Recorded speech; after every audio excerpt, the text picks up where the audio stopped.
And welcome back to the Michael Cohen Show on our continued journey to 500,000 subscribers. I'm asking for your help.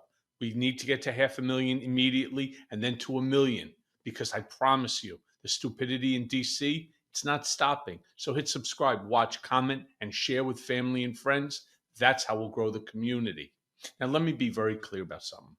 Trump's latest unhinged rant on his Truth Social platform, it's truly one for the history books. I mean, literally, he goes and he says that our museums, get a load of this, our museums, like the Smithsonian, are too focused on slavery and other negative aspects of our American history. As we know, this is much worse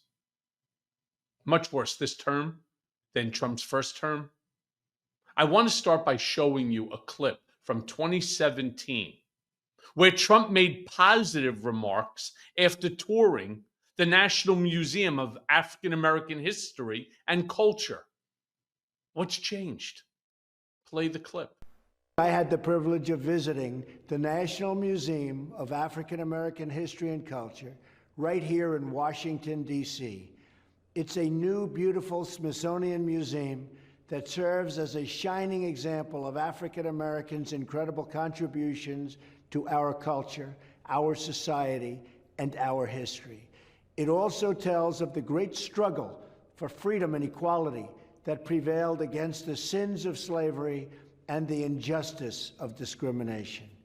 The work and love of the people who helped create such a masterpiece is a testament to the legacy of so many leaders it honors. That's the Donald Trump that I was hoping for. That's the Donald Trump, in part, that I had known for so long. And what's going on with him? I have no idea. What has changed so drastically in his ideology? Well, last night on Political Beatdown, my co-host Ben Meiselas and I, we actually go deep into this and we explain why Trump and his MAGA minions literally want to whitewash history and how their hypocrisy knows no bounds. Play that clip. Come on. I mean, did you see the post he made this morning, Cohen? The post he made this morning where he talks about museums. I mean, just think about this. This is a post from Donald Trump moments ago where he goes, the museums throughout Washington, but all over the country, are essentially the last remaining segment of woke. The Smithsonian is out of control, where everything discussed is how horrible our country is, how bad slavery was, and how unaccomplished the downtrodden have been. Nothing about success, nothing about brightness, nothing about the future. We are not going to allow this to happen, and I have instructed my attorneys to go through the museums and start the exact same process that has been done with colleges and universities where tremendous progress has been made.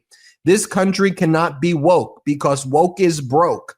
We have the hottest country in the world, and we want people to talk about it, including in our museums. I want to talk about that, but let me show you what state regime media known as Fox is saying. Dana Perino, one of the Fox hosts, she used to be, press secretary for George W. Bush back in the day. She's now a host at Fox. Here's what Dana Perino has to say. This is what bothers her on social media. All caps posts, right, Cohen? I mean, she doesn't like immature all caps posts. So I guess Fox, are you saying that what Trump is doing is wrong? Here, play this clip. The other thing is, or the debate, the other thing for me is that for the last week, Gavin Newsom, and why am I giving him advice? You have to stop it with the Twitter thing. I don't know where his wife is. If I were his wife, I would say, "What? You are making a fool of yourself. Stop it. Do not let your staff tweet. And if you're doing it yourself, put the phone away and start over. And if he's got a big job as governor of California, but if he wants an even bigger job, he has to be a little bit more serious." And of course, ignoring our president, who every single day, 4 o'clock, 5 o'clock in the morning, all caps, it's certainly hypocrisy at its best. But I did want to touch on our woke museum. Stay with me for a sec, Ben, because I really actually want to see your face as we're talking about, the Museum of Natural History. Museum of Natural History. I was there just a couple of days ago. And as I was walking through, of course, you know, they have the primates, and you have a bunch of primates that are in the display case. They're male and so on. They're all a bunch of naked primates, right, inside this case. It's definitely woke. And I got to tell you, we have to stop that, Ben. We have to stop it because it's setting a terrible example for all of these young children from these elementary school and middle schools and junior high schools that are going there on class trips to see a bunch of naked primates, one sniffing the ass of the other. It's sickening. I was so taken back from it. I actually asked for my money back. They wouldn't give it to me. And instead, I turned around, I took a pen, and I left.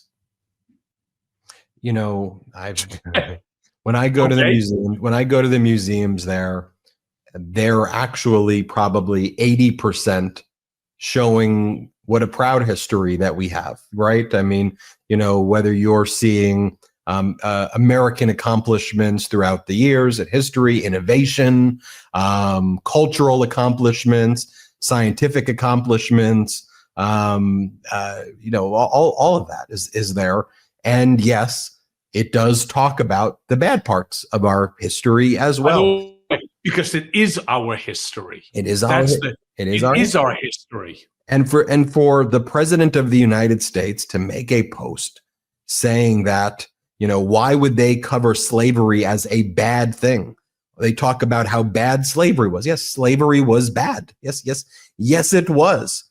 And how unaccomplished the downtrodden have been. I don't even know what that means. How unaccomplished the downtrodden.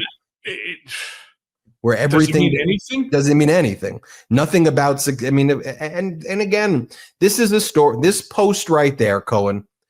If Obama posted it, if Biden posted it, it ends their presidency. Just this one post. They're done. They're done. Your career is over. And by the way, can I ask you a question? Which museum is he even talking about? Because as you know, I lived in DC for 4 years. I've been to the Smithsonian several times. I'm trying to figure out, is it the Wright brothers airplane that is too woke? Talking about the African American Museum. He's talking about the African American. Is that what he's referring to? That's what he's referring to. He's talking about but it doesn't specifically say. He's talking about the African American museums, Native American museums. I mean, he's talking about and other, you know, anything that mentions his impeachments. What he wants is what they have in Nazi Germany. He wants the museums. Do we have the photo of Jeremy where he's in the White House with? Oh, yes, we do.